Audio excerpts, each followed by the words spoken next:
Halo semua, kembali lagi di Jejak Keramat. Hari ini aku akan membawakan satu cerita horor yang berjudul Si Merah. Sebelum masuk ke ceritanya, tekan tombol like dan subscribe dulu biar kalian tidak ketinggalan cerita-cerita lainnya. Jika sudah, kita langsung saja masuk ke ceritanya. Namaku Dita. Aku seorang suster atau perawat di sebuah rumah sakit swasta di kota Bandung. Kota Bandung terkenal dengan julukannya sebagai kota kembang. Kota kembang diberikan mungkin karena tampilan kota Bandung yang cantik, atau mungkin juga banyak gadis-gadis cantik di kota ini, bagaikan kembang yang merekah. Namun, tak selamanya keindahan itu tanpa duri di tangkainya. Begitu juga kota Bandung yang terkenal dengan julukan kota kembang ini. Banyak menyimpan sejuta misteri yang mencekam.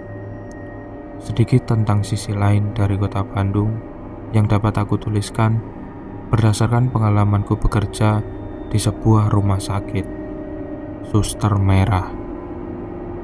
Sosok yang ramai dibicarakan karena sering menampakkan diri kepada pasien maupun perawat. Sebelum bercerita pengalaman seram tentang Suster Merah, ada baiknya kita menilik kisah pilu yang menjadi asal-usul sosok tersebut. Beberapa tahun yang lalu, ada seorang perawat yang sangat periang, mudah bergaul, dan polos bernama Sari. Selain menyenangkan, Sari memiliki wajah yang cantik serta tubuh yang mampu membuat mata lelaki sulit memalingkan pandangannya. Menurut beberapa teman seangkatannya, Sari merupakan individu yang mau bergaul dengan siapa saja tanpa melihat latar belakang temannya. Bahkan, ia tidak ragu-ragu membantu teman-temannya mengalami kesusahan. Dari sekian banyaknya pria gagah yang jatuh hati pada Sari, namun ia lebih memilih Hadi sebagai tambatan hatinya. Mereka berdua terlihat seperti pasangan yang serasi dan bahagia menjalani hubungan mereka yang terkadang membuat iri teman-temannya. Pada saat Sari berulang tahun, ia mendapatkan kado istimewa, yaitu jaket berwarna merah. Menurut cerita teman-temannya, jaket merah itu menjadi jaket kesayangannya yang selalu dipakai kemanapun. Kebahagiaan mereka ternyata menemui rintangannya. Teman-temannya sangat mengenal Sari sebagai seorang gadis yang baik dan polos. Ternyata sering terlihat murung di pojok ruangan ganti baju perawat. Dan setelah dibujuk oleh temannya, Sari pun mengaku bahwa ia sedang hamil. Dan yang menjadi masalah bagi dirinya adalah Hadi enggan bertanggung jawab dengan alasan belum siap menikahi Sari. Sari sangat sulit menerima kenyataan itu, sehingga setiap hari ia tampak murung memikirkannya. Hiburan dari teman-temannya pun tidak sanggup mengusir tingkat stres pada dirinya. Suatu ketika, Sari berkonsultasi dengan seorang dokter dan meminta resep obat. Sebagai seorang perawat, tentunya akan lebih mudah bertemu dan meminta resep pada dokter jika membutuhkannya. Sari meminta resep obat insulin, obat penurun kadar gula darah, karena obat itu harus dibeli dengan resep dokter dengan alasan untuk saudaranya yang terkena penyakit diabetes. Sekedar informasi, obat insulin sering disuntikkan pada orang yang terkena penyakit diabetes untuk menjaga kestabilan kadar gula darahnya yang sering tinggi. Setelah membelinya, Sari langsung menyuntikkan seluruh obat tersebut ke dalam tubuhnya. Perlu diketahui bahwa kadar gula darah ideal bagi orang normal adalah 110 mg atau dl. Dan bagi orang yang berpuasa 8-12 jam sekitar 88 mg per dl. Sari menyuntikkan seluruh obat tersebut ke dalam dirinya hingga menurunkan kadar gulanya secara drastis menjadi 2 mg per dl. Akibatnya, Sari pun meninggal dunia karena tidak bisa ditolong lagi. Beberapa hari setelah meninggalnya Sari, banyak desas-desus penampakan suster menggunakan jaket merah dari pasien maupun perawat. Konon, suster merah itu sering duduk sendiri di pojok ruangan ganti baju atau terlihat berjalan di lorong rumah sakit, dan juga pernah melayani pasien rawat inap. Suster merah ini cukup terkenal di rumah sakit tempatku bekerja. Bahkan, pasien yang pernah dirawat dan kebetulan mendapat keberuntungan dikunjungi suster merah sering menceritakan pengalaman yang sama. Awalnya, aku hanya menganggap itu hanya kabar angin yang tidak benar. Tet, tet, tet. Suara bel ruangan. Bergegas aku menghampiri pasien yang membunyikan bel itu. "Ada yang bisa dibantu?" tanyaku pada pasien tersebut. Saya mau buang air kecil, sus," jawab pasien yang terbaring tak berdaya itu. "Sebentar ya, Bu, saya ambil pispotnya dulu," jawabku sambil mencari pispot. Namun, karena tidak ada di ruangan itu, maka aku bergegas mengambil pispot cadangan di ruang jaga.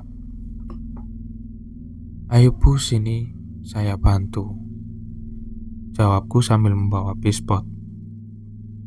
"Sudah kok, sus," jawab pasien itu sambil tersenyum. "Sudah bagaimana, Bu?" tanyaku penasaran. "Tadi sudah dibantu sama suster yang pakai jaket merah," jawab pasien itu. "Oh begitu, ya sudah. Nanti kalau perlu bantuan kembali, tinggal tekan saja belnya ya, Bu," jawabku sambil meninggalkan ruangan dengan wajah yang bingung. Malam itu hanya aku dan temanku Putri yang kebetulan juga ada seniorku tengah bertugas jaga malam. Dan kami berdua tidak memiliki jaket berwarna merah. "Mbak Put, siapa ya suster yang memakai merah?" tanyaku penasaran. "Memangnya ada apa?" jawab Mbak Putri dengan wajah yang sedikit kaget. "Enggak, pasien tadi katanya sudah dibantuin sama suster yang pakai jaket merah. Kita berdua kan gak pakai jaket merah. Kalau perawat dari ruangan lain gak mungkin bantuin pasien tanpa izin dulu ke kita," jawabku dengan penuh penasaran. Terlihat wajah Mbak Put sedikit pucat. Dengan senyuman kecil, ia terdiam sesaat dan mencoba mengalihkan pembicaraan. "Mau kopi nggak?" tanya Mbak Put. "Enak juga malam dingin-dingin gini buat kopi. Kalau kita buat kopi, siapa yang jaga nanti, Mbak?"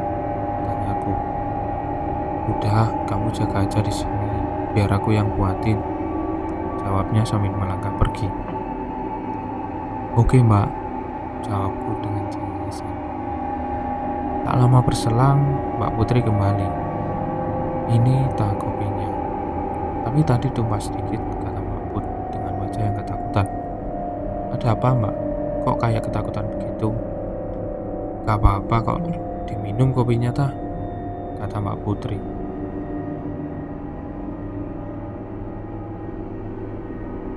"Jangan bohong, Mbak. Kayaknya ada yang disembunyikan dariku. Kasih tahu dong, Mbak.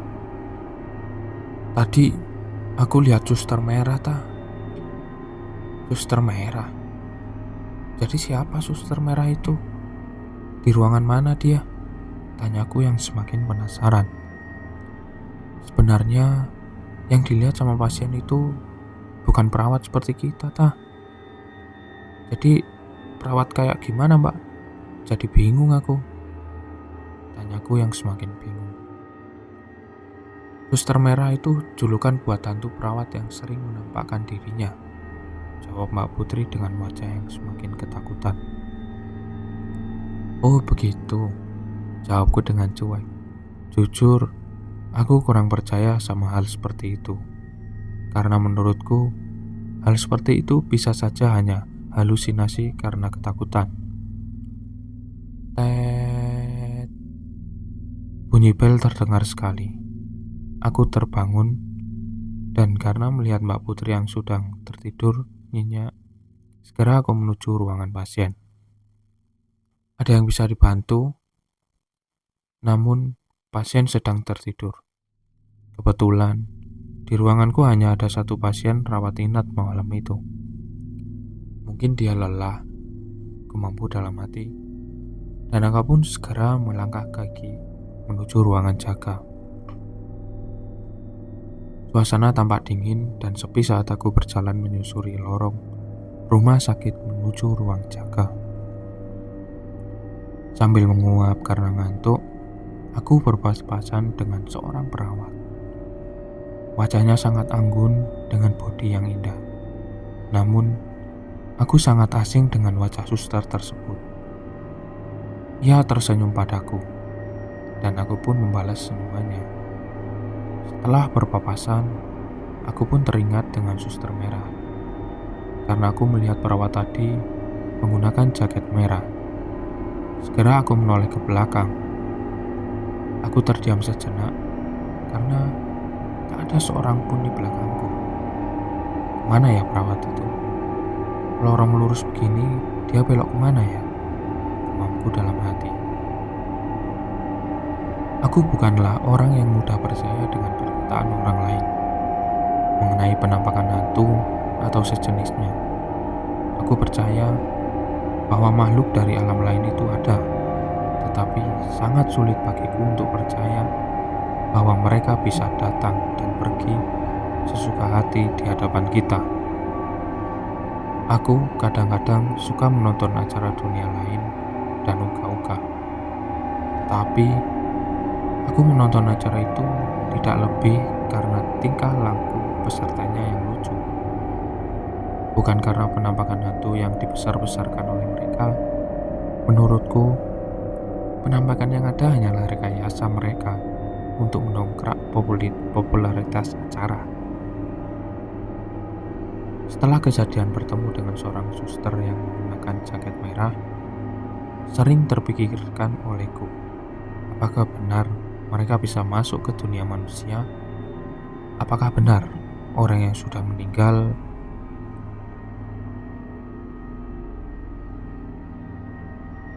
bisa dengan seenaknya masuk dan berkomunikasi dengan manusia?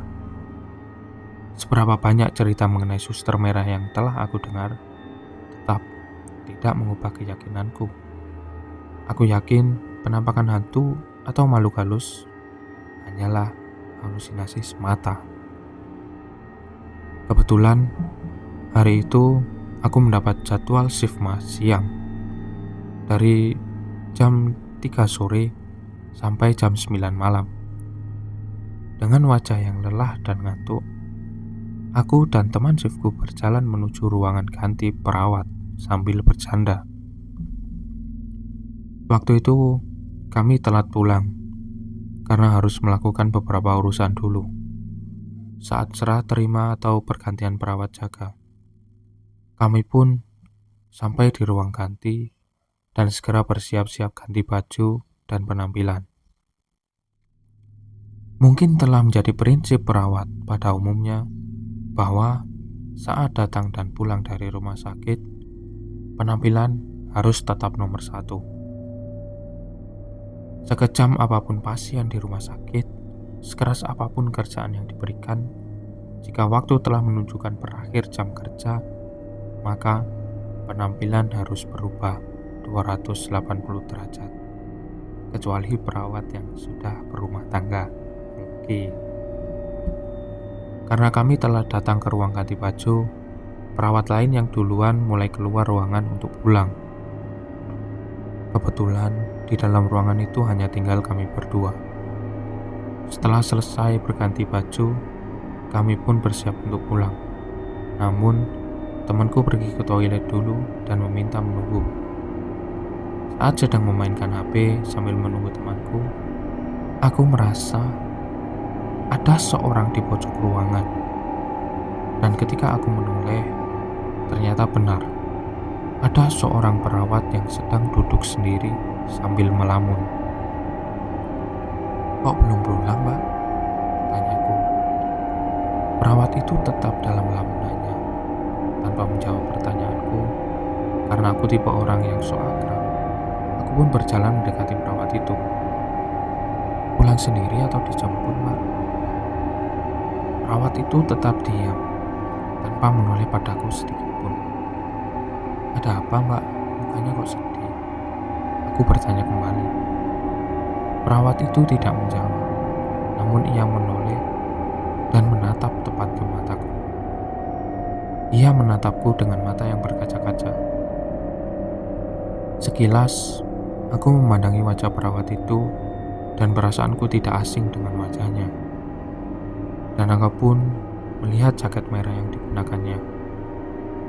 Aku teringat dengan perawat yang berpapasan denganku, kemudian hilang di lorong rumah sakit tempo hari.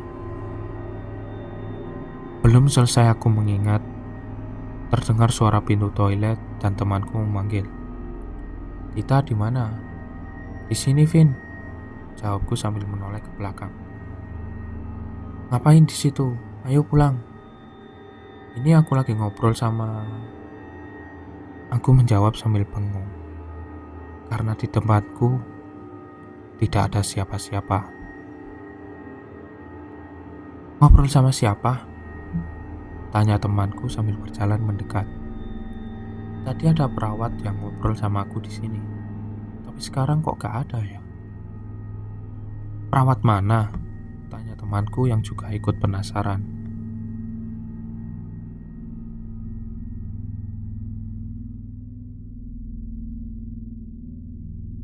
"Beneran, ada kok tadi. Mukanya sedih gitu, terus pakai jaket merah," jawabku meyakinkan. "Jaket merah. Udah ayo pulang," jawab temanku sambil menarik tanganku dan melangkah dengan cepat.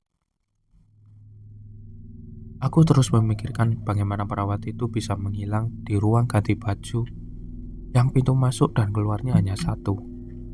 Tak ada tempat bersembunyi di ruangan yang tidak terlalu besar itu.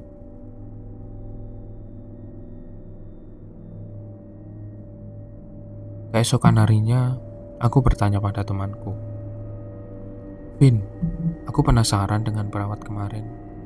Sambil mencatat, dia balik bertanya, "Perawat yang mana?" "Itu loh, perawat yang pakai jaket merah." Dia pun terdiam sejenak dan dengan ragu menjawab, "Itu bukan perawat seperti kita." "Maksudnya?"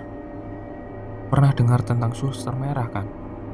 Nah, dia tuh suka menampakkan diri di lorong rumah sakit dan ruang ganti baju," jawabnya. Aku terdiam dan berpikir, apa benar yang aku lihat itu adalah penampakan hantu suster merah?